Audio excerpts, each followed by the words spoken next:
just wanted to give an update on where we are, give an overall view of what Florida is doing, has done, and will do to fight the spread of COVID-19 in our state.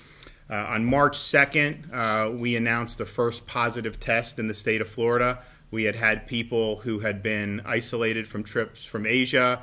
Many people were tested, all had come back negative, and then March 2nd was the first one, and so we immediately I directed the Surgeon General to declare public health emergency. This was something that was serious because Florida is one of the most traveled international destinations in the world, and this is a virus that obviously started in China, but we had seen it was spreading throughout the world. And so this was something that we were on an emergency footing for immediately.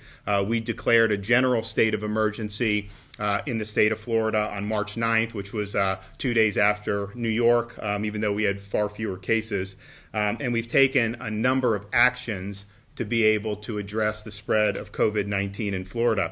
Initially, when people were coming in, the idea would be to identify them if they had come from Asia, particularly Wuhan, if they had come from later Italy when the outbreak was there. You would identify them, see if they had symptoms, test them, and then if they tested positive, you would trace their contacts, isolate the people who they had close contact with so you wouldn't have spread. And that's done by the Department of Health officials at the county level. They worked very hard, probably more than any health department has ever worked in modern American history on doing that. And I think that they were successful in the initial phase of blunting the spread of COVID-19. But of course, we did a lot more than just that. If you look at some of the things that we've had to do, we essentially stopped visits to nursing homes and assisted living facilities statewide. We imposed really rigorous requirements about the staff members who could go in, what you had to do to check their health. And that was because we knew pretty early on that this was a virus that the elderly in particular were very susceptible to. And so that was something that was important. And I got to say, the vast majority of these facilities in Florida have been very rigorous with doing that and following the state regulations. We shut down visitation to prisons statewide. We limited public gathering places consistent with CDC's guidance, whether that's restaurants, whether that's gyms, whether that's bars and nightclubs. We recruited over 100 additional epidemiologists to assist with the contact tracing of the people who had acquired the virus in Florida. We activated and deployed the Florida National Guard to assist with logistics and testing sites. We've stood up a number of drive-through testing sites throughout the state. The Guard has been fantastic in doing that. We had to make some important decisions about hospital equipment, so we stopped all non-elective surgeries in the state of Florida to free up more hospital beds if need be, and the personal protective equipment that is used for medical surgeries and medical care. The schools have been closed and will be closed until April 15th. All the remaining assessments and testing have been canceled. The state college and universities are doing virtual learning for the rest of the semester. We work with the Board of Governors to provide refunds or credits to university students for the unused portion of their residence hall food service payments. We suspended licenses, renewal requirements, driver's license. We activated the state bridge loan program for small businesses. So there has been a huge amount of actions that have been taken, and a lot of these actions have resulted in really significant changes to the daily lives of Floridians. And so this is something that I know people see every single day, and I know a lot of people have questions about, well, how long is this going to go on? What's next? What's next? And I can tell you, my own wife has the same angst, and so that's natural. So here's where we are. We've had over 1,100 Floridians test positive for COVID-19. There are a handful of states that are, obviously New York, very much ahead of us. Some other states are ahead of us. For our population, we'd probably be roughly average. We've had 14 fatalities, and the bulk of our cases have been in Southeast Florida, Miami-Dade, Broward, and Palm Beach counties. And so that is kind of the lay of the land for our state. We had a strategy with this from day one, and there was really 5 main components to it. The first was to stop the introduction of the virus into the state of Florida. So I advocated for things early on like travel restrictions from China and from Italy so that we didn't have people pouring into the state and introducing the virus. Number two, we had to protect the elderly. And so some of the things we did with the nursing homes and the assisted living facilities, also messaging to people, be careful if you're around somebody who's elderly and has an underlying medical condition. Very, very important given how the virus acts on that population. Number three, we wanted to expand access to testing. I know it was well documented, the Center for Disease Control, how the whole testing thing was working. We didn't want to just sit idly by, so the National Guard has been instrumental in expanding testing throughout the state of Florida. We want to continue to do that. One, it just gives us data points to be able to make decisions on. You need to know how prevalent the virus is. But two, it gives a lot of people peace of mind when you see this invisible enemy and maybe you start coughing, you wonder, do I have it? And so that's something I think that has been a recent success due to the efforts of a lot of people at the state and local level. We also supported things like social distancing. Some of those were mitigation efforts that were ordered by me or local governments. Things like closing the restaurants, closing places where people can gather. But there were also things where we told people to take responsibility, make sure you're doing things like washing your hands and keeping your distance from people. This is a virus that if you are 6 feet or further apart, you're probably going to be okay and not going to be in the range where this could be transmitted. And then finally, 5, we want to prepare for any hospital surge that could result from the transmission throughout the community of COVID-19. And that has been really the strategy from the beginning, and I think we've done a lot to execute on that strategy. Now, some people have said, well, we just see New York, they've issued a shelter in place for the entire state. Shouldn't Florida do that? And I think given our circumstances, that would not be advisable. It would be a very blunt instrument. When you're ordering people to shelter in place, you are consigning a number, probably hundreds of thousands of Floridians to lose their jobs. You're throwing their lives into potential disarray. And if that were something that were necessary statewide because the health comes first, that would be one thing. But if you look at Florida's situation right now, this is not a virus that's impacting every corner of the state. We have 20 counties that have 0 cases at all, and we have about 25 counties that really have only a few cases. Some have 2, some have 5, some have 7. You do have an outbreak in Miami-Dade and Broward counties, but those are different from places like Northwest Florida. And so if you're looking at that, somebody who has a job in a place where there's no positive test anywhere in the county, the chance of transmission is probably very, very small there. Much different calculation than if you're in Miami or Broward. So I think it would be inadvisable to consign that person to real hardship if we honestly don't believe that it would advance the public health. So that's a problem. What we have done, though, is recognize that this is not a virus that has been introduced uniformly.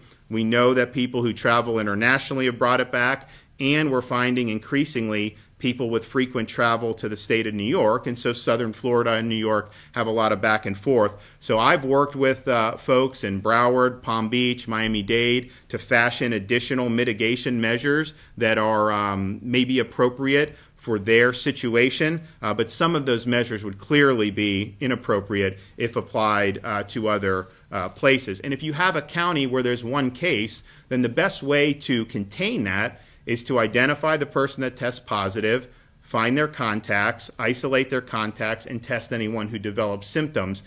We can still do that in certain parts of Florida, and we should do that if we can. It's also not clear to me that doing a massive shutdown of the entire state would even work. I think you're seeing in some of the states that have done this, there's really been huge non-compliance. I mean, New York City, it's like the party never ended. You got people congregating all over the place. You see images from California and Orange County. I don't think the beaches, they may have never been so crowded with people going out. Again, these are people who have been ordered to shelter in place, and they're not complying with those orders. And the fact of the matter is, a governor is not going to start imprisoning people just because they leave their house. So you're going to have a lot of non-compliance. And I think what we've also seen is there's a water balloon effect for all this. The minute you squeeze in one area, the water goes to the other part of the balloon. So in New York City, for example, when they issued the shelter-in-place order, or New York State, people started leaving. They started going to other states. And actually, many of them have been taking flights to Florida, which I'll address in a minute. And it's also something that these are measures that have actually never been applied in such a draconian fashion, really in modern American history. So we don't really know what effects they will have. If you have a lot of noncompliance, what will that mean for actually doing social distancing and stopping the spread of the virus if people are still meeting? And then also, what effects will it have on the people who do comply, who are ordered to be confined to their homes? What effect would that be on people's mental health? What would that do to suicide rates, domestic violence, or child abuse? I don't know the answer to that, but I can tell you in hurricane situations, we typically see spikes in all of those things. And of course, we always have problems with things like drug abuse. So there could be real problems with doing something like that. And so here's the bottom line for me on this. I'll work with all of our metro areas. We've already worked with Southeast Florida, happy to work with our Central Florida communities, Northeast Florida, wherever you want to do, work across municipal and county lines. If there's an agreement about what would make sense for that region to help stop the spread of COVID-19, I'll be there to work with you, and we can get something enacted. But clearly some of these policies would not be appropriate in many of our counties that just simply have not seen much of this virus. There's another major concern about shelter in place. We would be doing all of this stuff. You definitely throw hundreds of thousands of people out of work. We don't know what effect that would have on the economy, public health, all kinds of issues with the people who'd be affected by it. But even if you did have a benefit, my fear about what's going on right now is that could be overwhelmed by all the people who are still coming to Florida. To this day, in fact, today, there's over 190 direct flights from the New York City area to the state of Florida. And I would reckon, given the outbreak there, that every single flight has somebody on it who is positive for COVID-19. And so as we're working to stop it in the state of Florida, you're consistently having people come in from one of the top hotspots in the entire world. We don't have people coming from Wuhan. We don't have people coming from Milan, but yet you have a flood of people still coming from New York City. And so these have been, in the last several days, hundreds of flights coming. And so here's what I propose to do about that. I think and I've talked to the president about it, if the federal government's not going to do any restrictions on the domestic flights, what we're going to do in the state of Florida, and I'll be issuing an executive order, is anybody traveling from those regions in New York or New Jersey to the state of Florida is going to have to do a mandatory 14-day self-isolation. That's the only way we can be sure that virus is not going to be reintroduced in the state of Florida and then spread. You have so many people working so hard. Many people have sacrificed to try to protect our friends and neighbors. And I just think it would be unacceptable to continue to allow it just simply coming in for people who are fleeing a shelter-in-place order in those states. So that will go out today, and hopefully that will be a deterrent for people. If you're just simply trying to escape here to avoid the restrictions that have been put in place in your own state, that is probably not a good idea. And so the final point I'll say is this. I think a lot of people are concerned about when does this end? And I think that we're in for a long fight, and I think we're going to be girded for battle. We're going to do all that we can, and it's not going to be easy. And I can tell you the people that have been working at the state level have been working nonstop, for almost a month, 7 days a week, 24/7. But I also know that you simply cannot lock down our society indefinitely with no end in sight.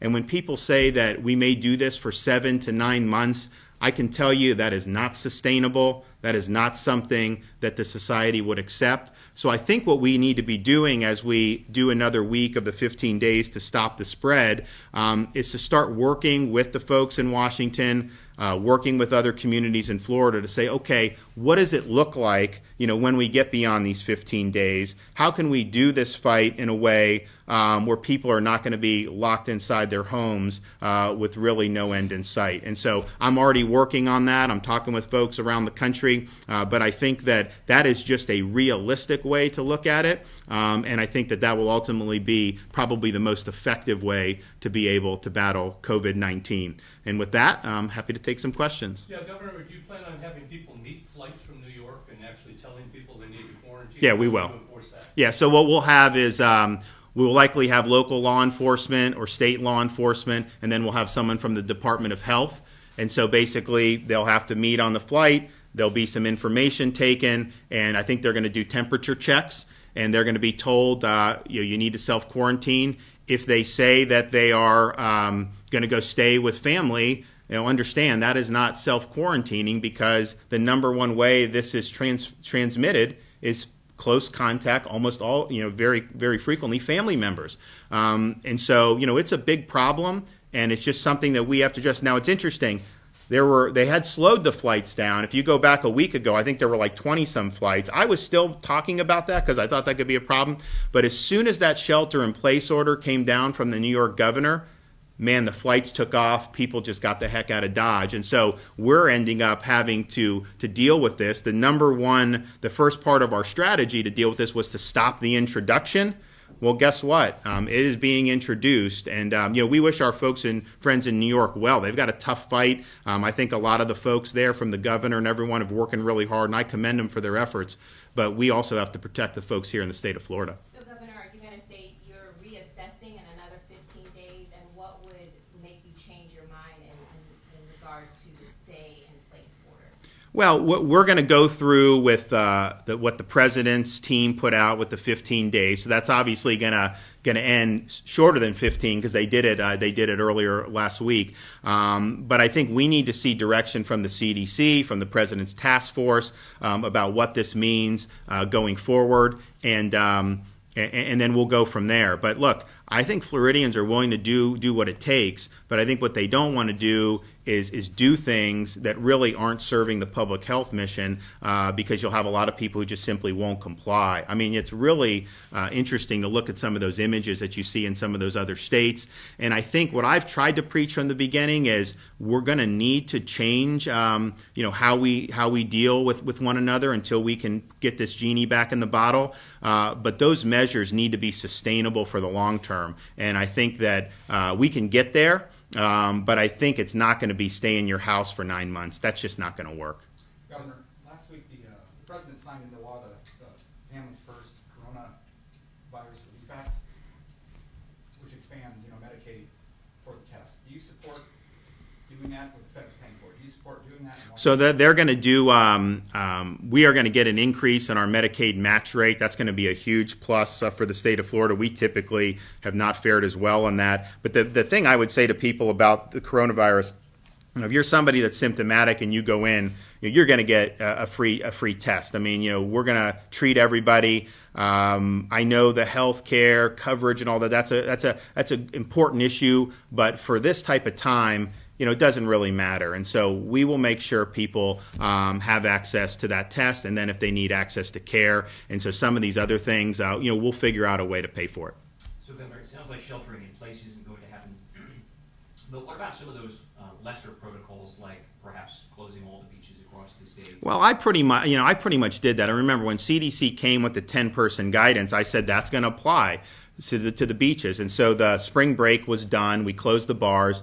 And basically, most of the beaches closed because in order to enforce my rule, they would have had to have put resources into doing that. Now, a couple counties wanted to do that because they wanted to give their constituents some access. So Brevard, they have the parking lots changed. They have deputies on the ATV. They had a boat going back and forth. And what did you see? You saw Floridians there with a couple family members, hundreds of feet away from the next person. And so, you know what? If they want to do that, that's fine. But my order ended all those parties. And the thing is like, if you have a mother just walking down the beach with their daughter, I think that can be done safely. And if they're willing to put the resources in, I want to give them the chance to do it. That is much different than doing a Jell-O shot off somebody's stomach. And we're not tolerating that. And we told them that the party was over. And I'm glad that they finally listened.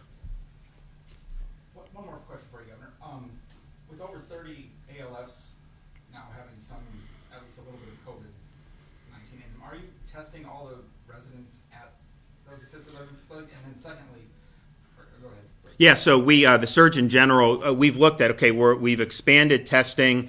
Our Broward site that we opened with the National Guard, they did 750 tests the first day. They did 700 tests the second, 500 some the next, and I think they've done a lot today again too. So that's very important for the community. We also have some capacity to try to do some limited spot testing to see, okay, where is COVID? Because nobody really knows. And I think that's one of the difficult things with, like, how do you fashion a policy about this if we don't really know how prevalent it is? We don't really know how prevalent it is with people who don't develop symptoms and all this stuff. So how do you deal with that? We actually today, I launched with the University of Florida a program at the Villages where there will be clinical tests just to see if you have COVID or not. But then there's going to be tests that are going to be done for research purposes just to see with people who may not have very strong symptoms, is this thing circulating in that population, and try to get a handle on that. But the one place that we really think you need to do that, regardless of symptoms,